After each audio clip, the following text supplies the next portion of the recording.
And we're live. All right. All right, everybody. We are live here at the Attention Era Media Studios overlooking beautiful downtown Milwaukee. You're watching hour 5 of 24 hours of live Google Hangouts covering a wide range of community manager topics really from all around the world. So we're celebrating year 5 of Community Manager Appreciation Day, and this is the 3rd year actually that we've done these Hangouts, so that's a lot of fun. We want to give a special shout out right away to our award sponsors this year for the Community Manager Appreciation Day Awards. So that's Be the Change Revolutions, Flockler, Higher Logic, My Community Manager, Online Community Results, socialmedia.org, and Sprout Social. And you'll see as you watch today, we'll be sporting their shirts, and everybody changes every so often, so you can kind of guess what Sherry will wear next. So we're the gang from My Community Manager. My name is Brew. I'm co-producer at MyCMGR and Community Manager Hangout, and also the director of Awesome for Be the Change Revolutions. Hey everyone, I'm Sherry Rohde. I lead community and user experience at a company called Rebellion Media, working on a network of health sites. And then I also co-produce CMGR Hangout here with Brew. And I'm Dom. I am a social media freelancer extraordinaire. That's what we said a lot. As well as I enjoy bugging these guys on Fridays with my community manager. So with that, we're just going to hand things over to Jan, who will enlighten us on the topic of what is a community and how can we nurture it. So take it away. Hello. Can you hear me? We can. Okay. Hello from Paris. So I'm very happy to host this show. I'm probably the only one without his name on the screen, but you'll have to Google my name. So I'm Jan Guvenek. I'm the CEO and founder of a marketing web agency here in Paris called Visionary Marketing, and I've brought together a panel of some of the best experts in that area of community management, because obviously today is CMAD. Community Management Appreciation Day. So I thought we could probably take a bit of hindsight and think a while about the word community, what it meant, what it didn't mean, how we could define it, how do we nurture it, do we manage a community, try and take a bit of hindsight and understand some of the fundamentals behind community management. So with us today, we have a number of panelists, so we're going to let them introduce themselves. We're going to start with the one who's actually going to bed very late tonight, Joanne Jacobs. She's based in Australia, and thanks, Joanne, for joining us. Thank you for having me here. Yes, it is Australia Day here in Australia, as well as Community Manager Appreciation Day. So welcome from the other side of the planet, and I'm a digital strategist, and I've been working in community management for many, many years, and it's a pleasure to be here. Thanks, Joanne. And we have James Barisic, who is from Britain, but is actually moved across the water, and he's based in my beloved Brittany, actually. So, James, can you introduce yourself? Hi, Jan. This is obviously all part of a plot to get everyone to move to France and then take over the Hangout, which is overkill in my opinion. My name's James Barisic. I used to run a digital marketing agency in the UK, and I've come over here and I'm doing marketing and digital marketing as an auto entrepreneur, which is self-employed anywhere else. Doing social media management, digital marketing, rabble-rousing, as I often call it. Welcome to the whole of Brittany. Those are, I feel like I'm on Eurovision or something. Those are the votes from the Brittany jury. Okay, now we have Andrew Jarrett just across the water in England. Good morning, Jan. Good morning, everybody. Thank you very much for inviting me to take part. Yes, hello, I'm Andrew Gerard. I'm the head of social business for Like Minds. I'm a strategic digital and social media consultant. So I help businesses and organizations develop their social activities as an integrated part of what they do, and a core component of that is obviously helping them to establish their communities and figure out what they're doing. Thank you. Okay, thank you, Andrew. And now we have Edward Superior from not Sariska, but from the Green Party. Hi everyone. Yeah, I'm Ed Superior. I'm from London. Not, and I work at the Green Party. I don't live there.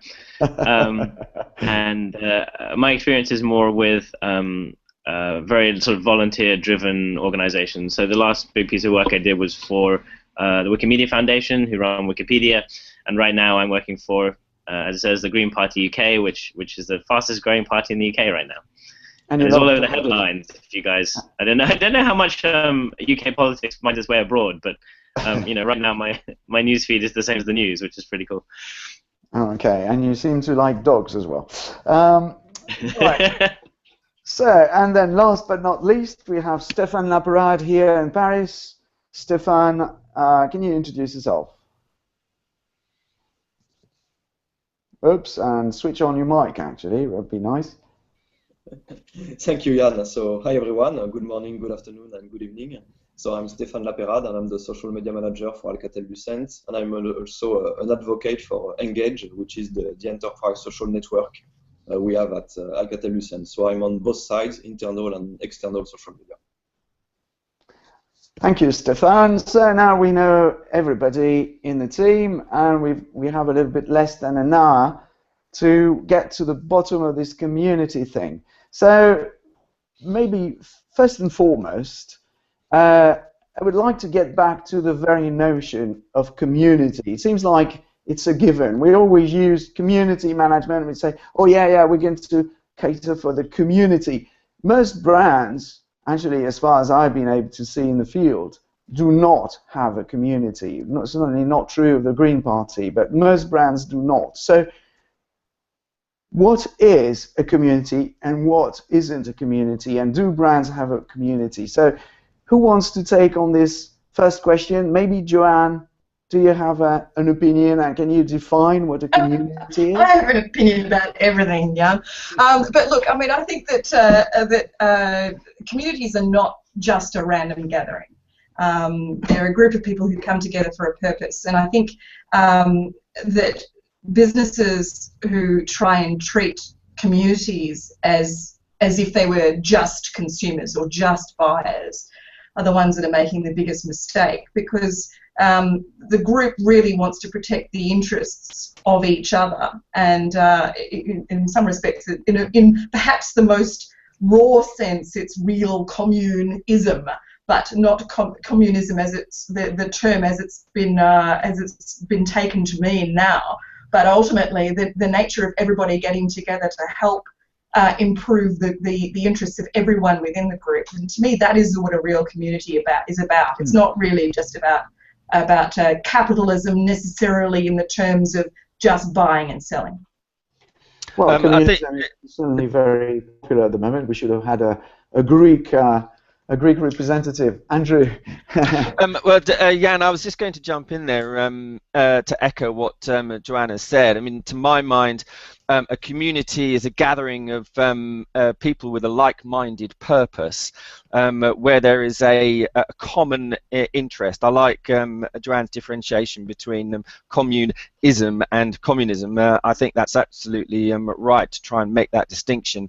If you want to try and go back to you know, where communities actually derive from, then of course one can always look back at you know, the original campfires, where communities would gather around to share the news and tell stories, and to you know, to commune with each other for the better purpose of the community.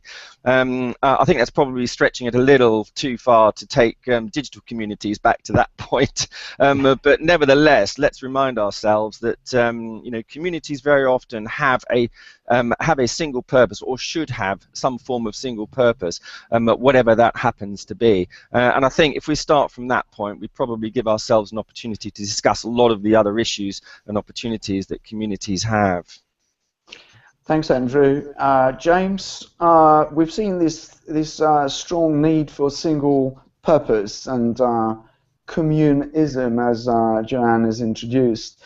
Isn't there something about mutual benefit as well within communities? I think there is. I mean, if I can just pick up on one thing that you said at the beginning in terms of brands, and a thing that I should probably put my hand up here and admit that I've done quite a lot of work in the past with political parties. So I suspect the commonality between myself and my friend from the Green Party is quite large. And this idea of commonality is quite an important one, because with brands you rarely have that commonality, because there are rarely businesses that have a single golden thread. Anybody that's been involved in party politics will know that one of the slightly nightmarish issues is that you have this idea that everyone's pulling in the same direction, but the reality is political parties tend to be quite broad, and therefore everyone's got their own golden thread that they're interested in, and so there are actually there aren't that many businesses that have a single golden thread running through them. Apple might, but even then you could argue that it has a sort of new consumer edge, and also the sort of traditional Apple consumer edge, and therefore they may have multiple threads within them themselves. But I think one of the issues that brands have is they probably think of themselves as this homogenous idea, and the community will be built around the brand, whereas actually the thing that's introduced everyone to that brand is likely to be a different product or service, and therefore it has lots of golden threads running through it, and it is it's herding cats. I think is probably the best expression. Okay, thank you, James. Maybe Ed, because you're still working for a political party, you can take up from James' point about how difficult it is for brands to actually reveal these communities. We'll get back to these terms later. Well, it seems that I have a pretty different sort of opinion on what these things are. Like, I think the idea that people necessarily come together for a purpose is, well, okay, so, I mean, if we consider, like, the Doritos community, right, there's obviously no such thing.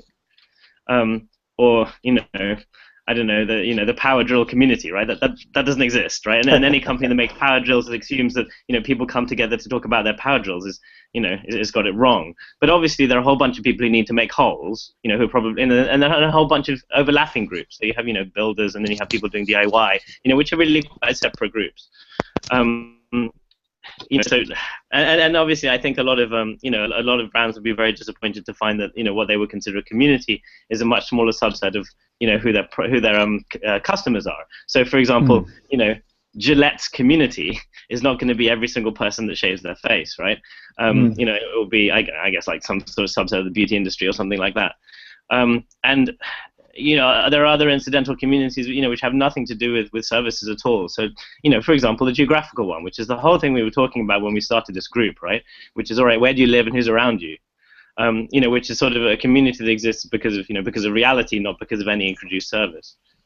You know, so really, you know, the way I think it is, like, you know, there's a whole loads of things, you know, sort of, you know, in the real world to do with, for example, location, and that's why we do things like put billboards up, and online because of things like keywords, which allow us to find each other. You know, but rarely is it really to do with, like, particular brands. And more, so, you know, the Green Party, again, I think is just part of the community, which is you know, which is the political community, and part of the community which is to do with, like, eco-activism, and actually a few others, you know, rather than its own community, personally. As something becomes, you know, potentially like a large part of society and very influential, you know, it can start to hold its own sort of community features in its own right. But I think, you know, for example, like, you know, you could see the Mac community is really, like, because when you choose a Mac, you're choosing it against a PC, right, for example. You know, which you can't, like, you know, like, if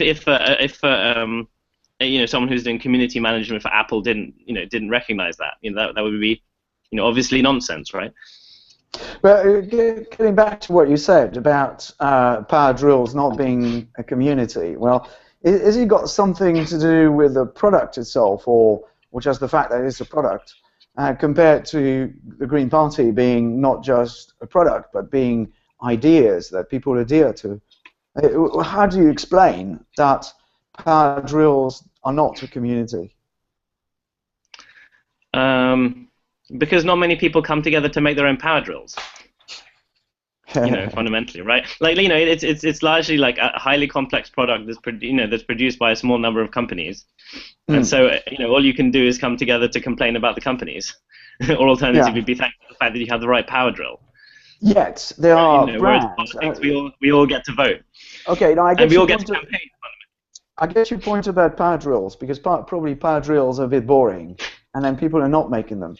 But people are not making, let's say, Alfa Romeo buyers they're not making Alfa Romeos either, but they are buying Alfa Romeos, and there certainly is a community of Alfa Romeo buyers. So is that something to do with the product itself, or? Tell me more about the community of Alfa Romeo buyers. Well, I mean, for instance, in the late 1990s, when Alfa Romeo trying to ship the number plates from, the side of the car to the middle, it's actually focus groups of buyers who actually had to step up and say, no, don't do that, because we, Alfa Romeo buyers, actually like our number plates on the sides, because this is how we recognize each other, and we know that we are part of this Alfa Romeo community because we're a little bit different from the others. Can I also... Sure. Joanne. Sorry, can I just also add in that on unmute. Just adding in also in the UK, quite recently there was a case study of Cadbury supporters who were absolutely disgusted with the fact that the company changed the recipe for their cream eggs. And because of the fact that the recipe had changed, there was a community of lovers of cream eggs that have protested so violently against the change to the recipe that the likelihood is the recipe will be changed back again. So you can have communities of interests that are around products. Well, I mean, just because a whole bunch of people protest the same way doesn't necessarily mean there's a community. Okay, so what is a community then? That was the original question. Maybe we're going to turn to somebody from a completely different background, Stefan, who's actually working in the B2B world, because maybe we've got some lessons to take from there. Yes, because indeed we don't make power drills or we don't make Italian sports cars. So we are making telecom equipment for the operators. So that's totally B2B. That's a small number of customers. And the question is always, are they a community? Do they form a community? And I think that B2B, I think we will have the question between B2B and B2C later. But in B2B, the problem is that you have a limited number of people. They know their work and they know your products because they are very experts, obviously. They are installing your products in a very complex environment. And Jan, you know that from your experience with a service provider. So that's really hard to build a community. But it's not just, in our case, I think products, it's about knowledge. For example, we are a technology company, so if we have something to share with the community, it might be the knowledge we have about the technology, the industry trends, etc., especially in the telecom environment because it's changing every month. It's a different environment. So I think that for brands, there's a product part, indeed, cars, power drills, consumer electronics, food. And also for brands, you have the knowledge sharing, which is very important. And I think that a community we might have externally, it's really around the knowledge and the discussions we can have, even if we have a very small number of discussions, obviously, because again, we have a limited community, but around the knowledge and around the trends. And that's what I like to do, for example, with my colleagues. It's to send them on Twitter to have these discussions because they are experts, they are individuals, and in this case, I think they are even more powerful than the brand because they really have their knowledge to share and they have the credibility. And I think that within a community, that's very important, the credibility of who's talking. Do you think, a bit counterintuitively, that B2B is more, well, it's easier to build or to nurture communities in the B2B world than it is in the B2C world? Well, it's funny because you remember together, I think it was 2 or 3 years ago, we did a presentation about social media and B2B. And at the beginning, when I started the social media presence for Alcatel-Lucent in 2009, I had the intuition it was going to be very difficult.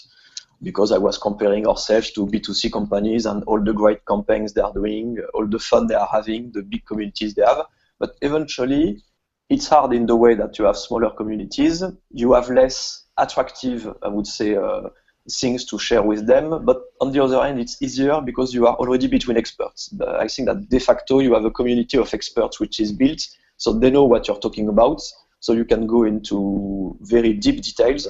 So in a way, it's easier because you're already between between a community, in fact, between the community of people know and have the knowledge about telecom. So you can go deeper, but it's harder in the sense that you have less volume, you have less members.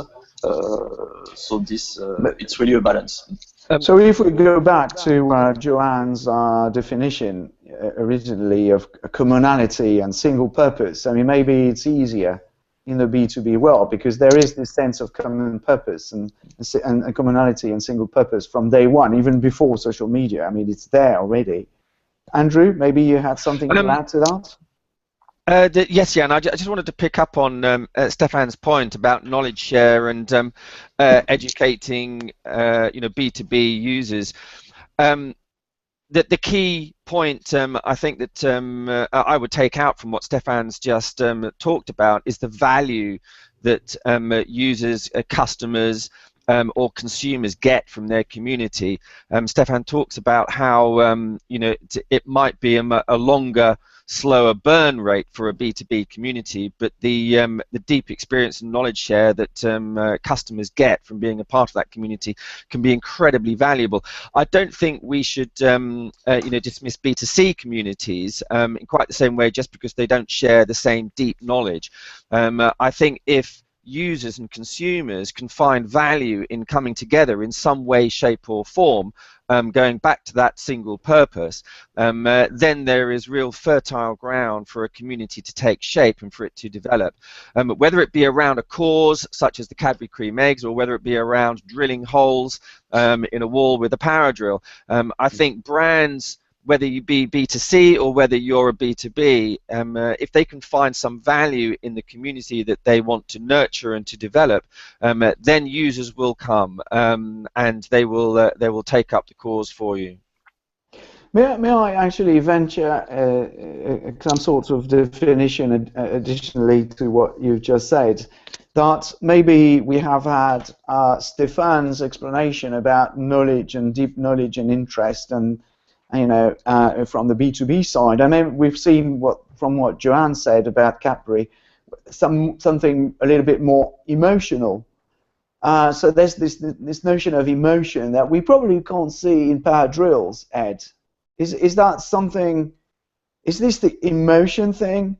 It's also something that you feel in your political party? Well, I mean. Not much emotion there. I mean, in a lot of situations, if you're going to want to change something, especially if it's a cosmetic thing, people are gonna kick up, right? I think fear of change is something you can see in lots of communities. Well, in lots of individuals when anything changes. In terms of emotion, that can be a strong driver for a lot of things, and I'm sure there are people who are also, pretty emotional about telecommunications as well. But I think it's hard to make blanket statements about it. Joanne, do you have a hunch about that emotion, maybe? Oh, I'm completely contesting the notion that you cannot be emotional about any object, whether it's a power tool, a car, a cream egg, or if it's a set of ideas. I think people can get extremely emotional about these things, and not just in complaints or just in endorsements. People can become emotional because they've developed a relationship with somebody else who has shared their interests. And that is a really crucial thing. I mean, I know this from my own rather geeky background as somebody who was part of online communities long before online communities were a thing, when I was involved with news groups. And you would go onto a news group in a particular area of interest, and a really obscure one. You know, I mean, if you were looking at one television program or one do-it-yourself channel or one comic book channel, and you would come together with groups of people, you thought you were the only person in your area, in your geographical area or your family or your network who liked this thing. And suddenly you find all these other people who are just as passionate about this as you are. And they become absolutely firm friends. So, you know, you develop relationships with these people. It is absolutely crucial that communities are about networks of people who want to talk to each other. They are not run by an organization in the interests that group of, or that audience will vote for them or will actually do something necessarily for them. If the community collects around each other, not they might come together for a purpose or for a subject, but they come together and they form a community. They become friends through that community. It's the context is what brings them together, but it's the community that keeps them there. Okay, we're trying to slowly but surely getting a better notion of what a community is. Emotion, you said, passionate people, networks of people wanting to talk to one another. James, let me give an example as well. Yeah, Can I give an example? Okay. Yeah, sure. Someone builds a tower block, and people move in. You know, they're all stuck there because they live there. They aren't necessarily friends. I mean, I agree. You have emotions as soon as you have people, right? But these aren't necessarily communities that people are seeking out. They can be ones that they're in, unintentionally, and obviously then, they'll have some shared things in common, but it's not necessarily about like seeking out friends. But I think there you're making a distinction primarily between a sort of customer service function where people are engaging because they have to engage, and people that are actually genuinely passionate about something for whatever reason. I happen to believe that the thing that brings people together tends to be an emotional connection. Now, I think that there are all sorts of reasons, all sorts of psychological reasons why people project emotion onto inanimate objects, and that can actually be quite a positive thing for them. Jan's example of cars is actually a classic one. All you have to do is go to a VW rally and you will see people that are absolutely emotionally passionate about their cars, and they engage with them as if they're humans, and they put they put eyelashes on the lights and things. Okay, now that might not be something I would do, but I can kind of see why they would do it, and you can actually do it with any product, and it doesn't matter what drives you to have that emotional connection. I happen to know a power tool company that does have a community that is pretty much driven by emotion. They're high end. The people that have ended up there because they've been paying a lot for substandard product. They get very angry with something else. They end up buying that, and they become genuinely passionate about it. And actually, if we're honest with ourselves, we're all passionate about something that makes no logical sense whatsoever. You put me in front of a group of people to do training on trademarks, I become weirdly passionate about it. I know too much about trademarks. They excite me boringly. If you're ever down the pub with me and you see a trademark sign, cover it up. And there's often no logic to it, but there may have been.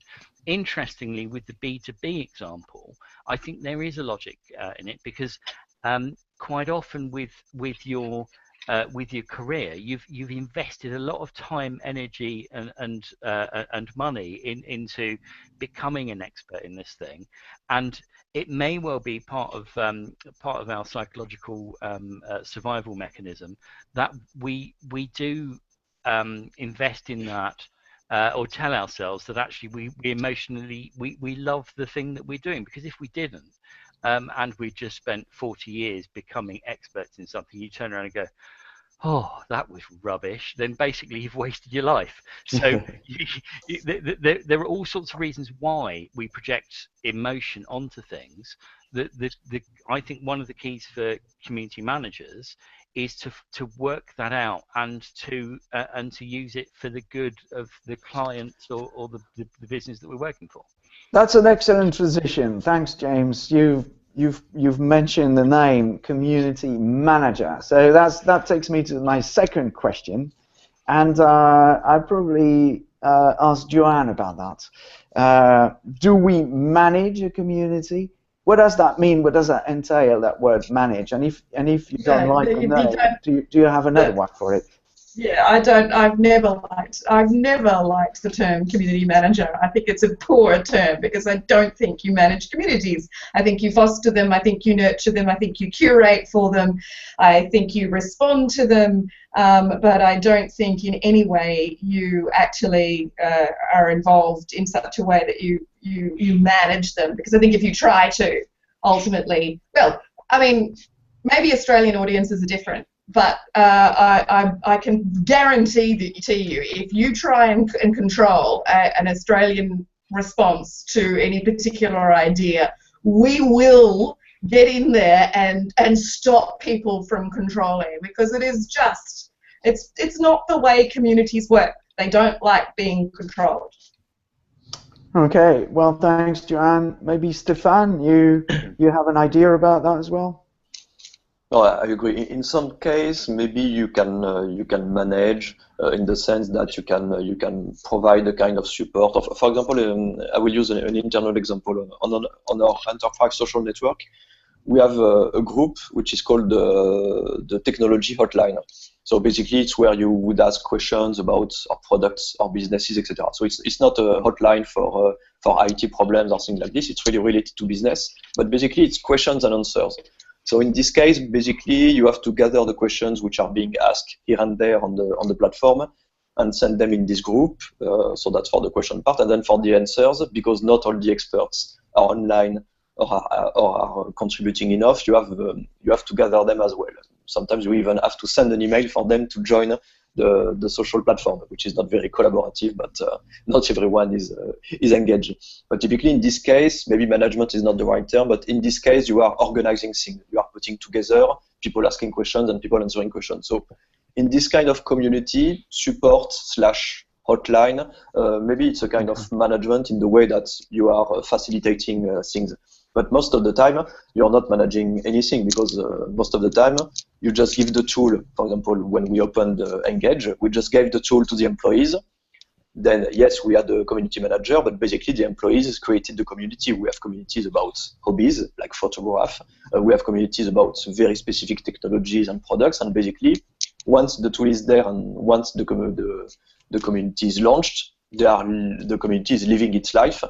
And it's not that we don't need a community manager, but really about the management part.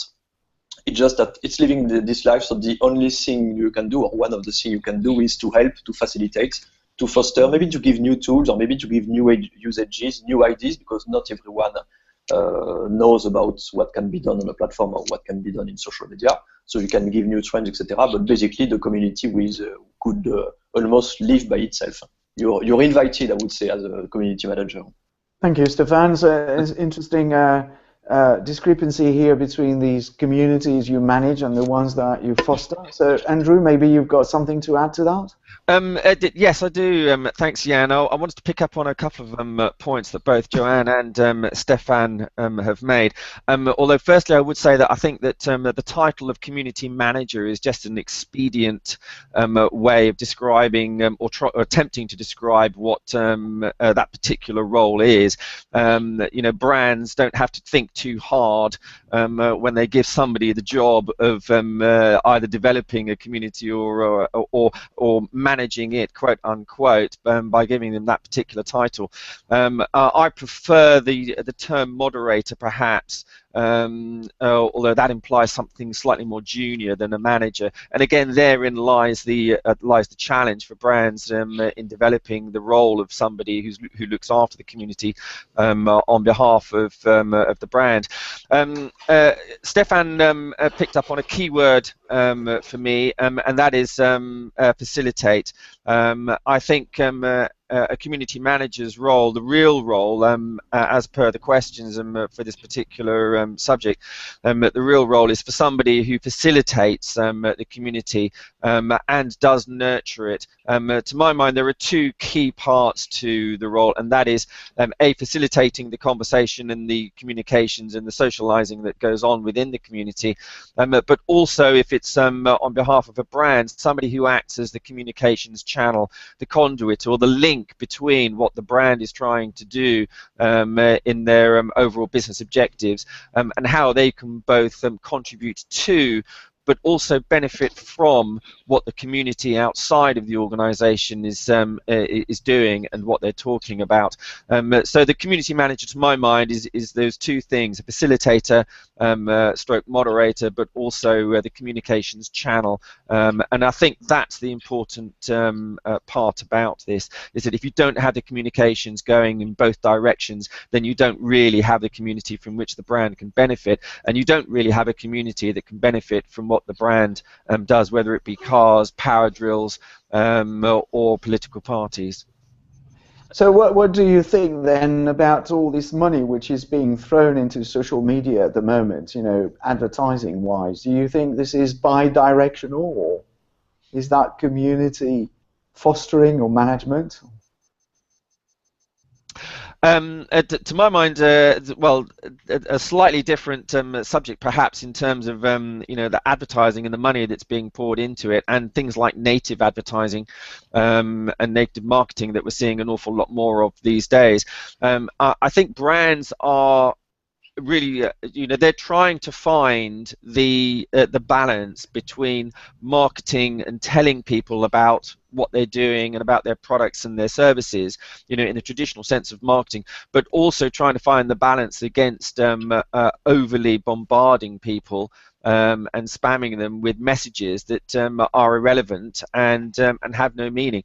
I think we've seen for some considerable time now the challenge that brands have in that communities or consumers or customers who are now starting to assume a lot more power and control over what they talk about and who they communicate with, and that's really where I think brands are struggling with their advertising and their marketing at the moment, is in trying to both benefit the community and tell them about what they're doing, but avoiding accusations of overtly marketing and spamming them. Okay, we'll get back to that in a moment. Ed, do you have a feeling about this community management terminology? Well, I think it's very easy to think of manager in the sense of someone who manages their employees, but I think the term is more in the sense of, maybe your curtains manage the sunlight, right? Just because you close your curtains doesn't mean the sunlight isn't happening anymore. It just means you're not seeing it. So in the sense of it's a company's way of understanding this process that is happening independently of them. I think that it's not sort of entirely wrong. And you need a name, right? So yeah, I mean, certainly people will come and do whatever they'll do, and what you can do is to try and create spaces. Where people can, spaces or tools where people can communicate more easily. Wikipedia is a great example of that. Or alternatively, you can find strong voices within the community and amplify them. Okay. I always say, if you can find someone trying to hold an award ceremony, that's a really good indicator that there's a strong community. James, do you have an opinion about this community management thing? Is it a necessary evil? I think it's. I think there are two aspects. I think what Andrew said is absolutely bang on. It isn't. I think quite often with businesses, when they think about community management, they think about it as a top-down thing. You go out there and control what people are talking about, which is A, impossible, and B, is is not even half the job, really. It's sort of a quarter of the job, even if it were possible. The important bit is actually to report back to the business what it is that the people that are actually interested in the business are saying. Because it is it's a feedback tool apart from anything else. So I think what Andrew was saying there is spot on. I think in terms of the management aspect, pretty much all you can do is give people a good and a much better than traditional in traditional terms customer service channel, and B, attempt to guide a theme for discussion, so that a particular topic will be, what we're going to be concentrating on over the next 2 weeks or whatever. That's probably about as much as you can do. If a community decides to veer off, at an angle, there's not an awful lot you can do other than A, report back that it's veering off at an angle, and B, join them in that journey. I used the expression herding cats earlier on. I think that's probably about the extent of it. And the other thing that you mentioned was the advertising aspect. I will be interested to see the new version of the heat maps on clicks on paid advertising on social, because we will all remember as people got wise to what Google were doing with the first 2 lines of search results, the heat maps just dropped on those bits and people just looked at organic. Especially given the level of organic cynicism in social media, I suspect that the people on there are training themselves to spot that word promoted.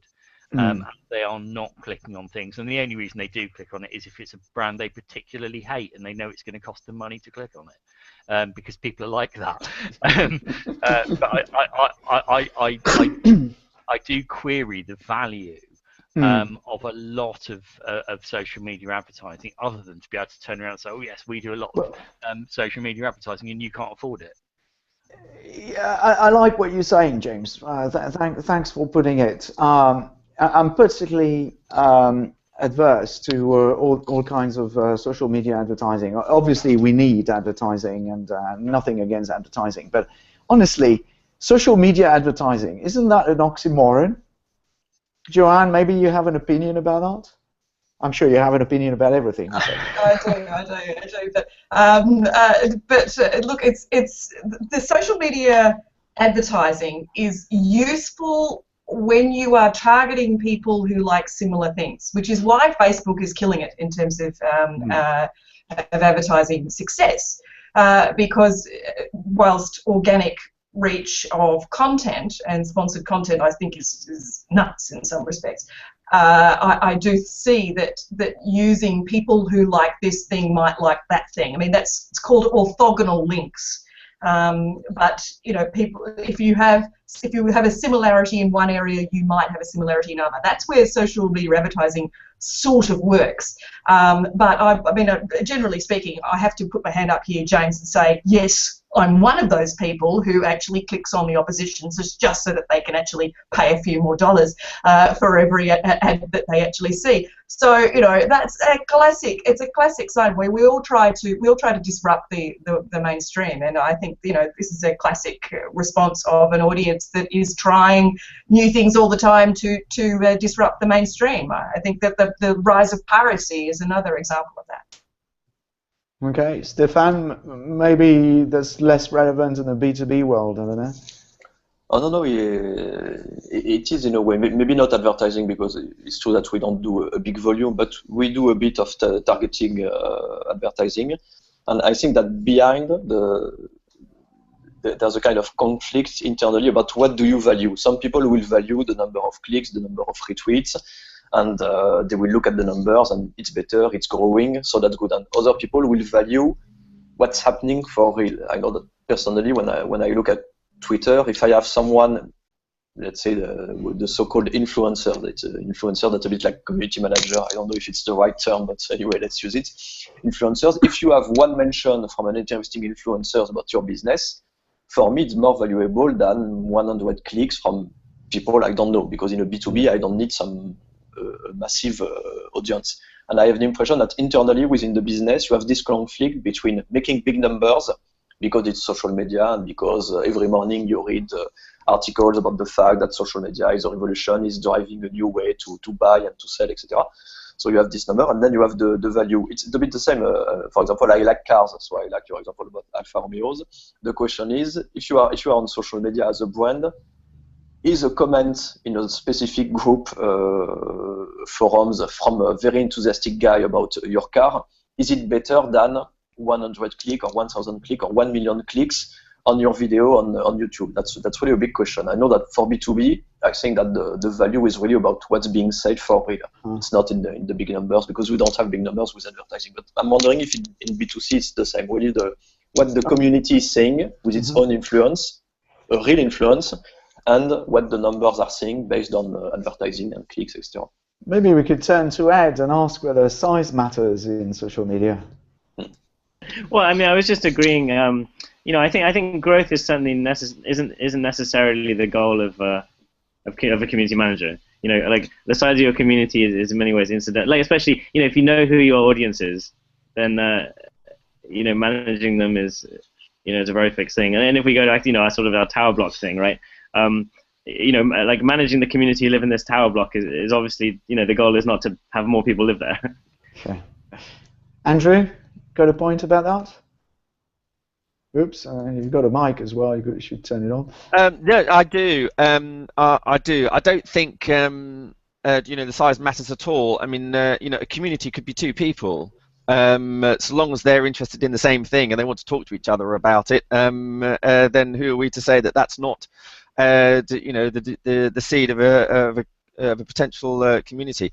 And also, the other point about size is that if you look at some of the largest, you know, communities on, you know, social media, that exist. I mean, I like to talk about Apple as a classic example of a company that a lot of people think doesn't actually do social media, you know, because they don't do Facebook and they don't do Twitter and they don't do LinkedIn and all that kind of nonsense. But actually, what they do is they stimulate and they foster and they generate incredible engagement and emotion amongst their customers and their consumers, and they do it. Not through you know, actually trying to drive communities or drive their consumers to come together to talk about their product. That they do it through you know, the development of some fantastic products that their customers really love and feel emotionally attached to. Which kind of brings me full circle back to where we started in part of this whole conversation and debate. And I think that's you know, a good point to remember is that communities, you don't create them, and you can't create a community of any particular size. They do generate themselves to a large extent, but you can nurture and you can facilitate them. That's a very good point. Thanks for coming back to the beginning, so that we've come actually full circle. Yet, if you are a community manager and you have a passionate community of 2, as you've just suggested, would the boss be really, really proud of you, Andrew?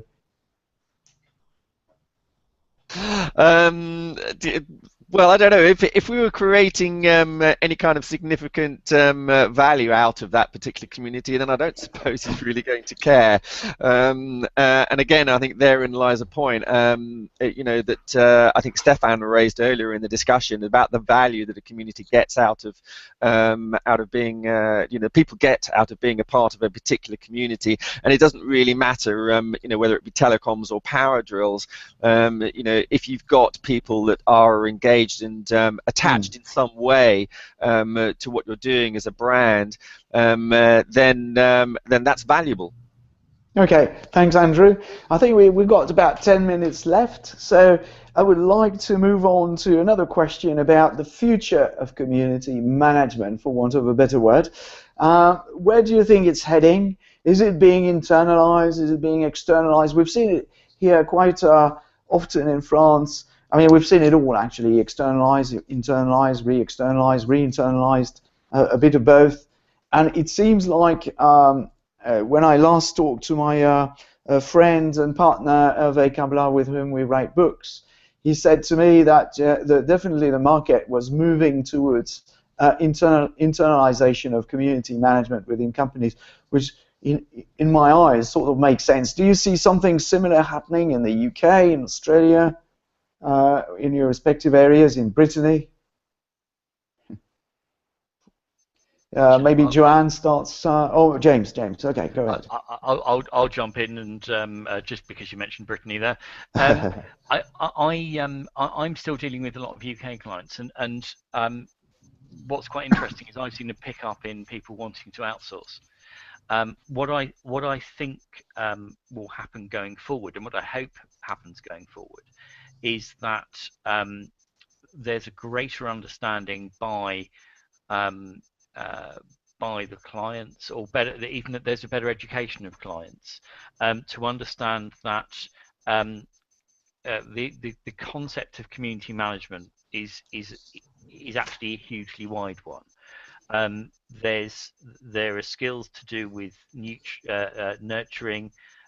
There are skills to do with community feedback, content creation, disaster management, and disaster recovery, and people need to understand what it is they're trying to achieve. It kind of goes back to what we just said about whether whether the community of two is actually would actually please the boss. I have clients where we've done things where we're targeting 6-10 people. We don't overtly do that. But those are the people that we're looking at, and we're trying to engage with one or more of them, and that's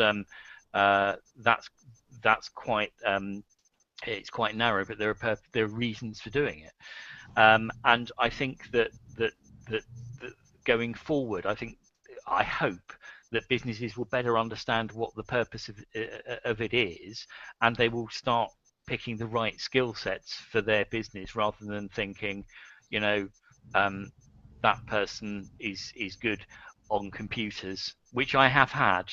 You're good on computers. Can you do our social media? Just surreal, but there we are. And better understand what it is they're trying to achieve. And I think that has to go two ways. One, it has to be clients educating themselves, and the other, it has to be community managers, for want of a better term, better educating what they can achieve and how they go about achieving it. Can I just Sure. reinforce most of what James has just said? I mean, I see it as becoming the old role as a community manager, simply as somebody who's just declining in terms of their interest. In terms of that old role of just being creating content and just talking to an audience and doing something fairly small is gone. It's becoming a more formalized, more skilled role, and it requires service support, curation, archivist of information, a librarian. It's a highly skilled role now, and I think that the companies are understanding that you need that to be successful.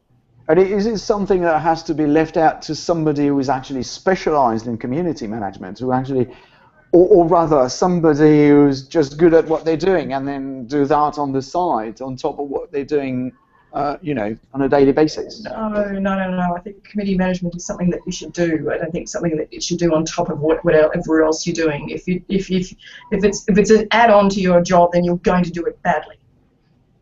Amen.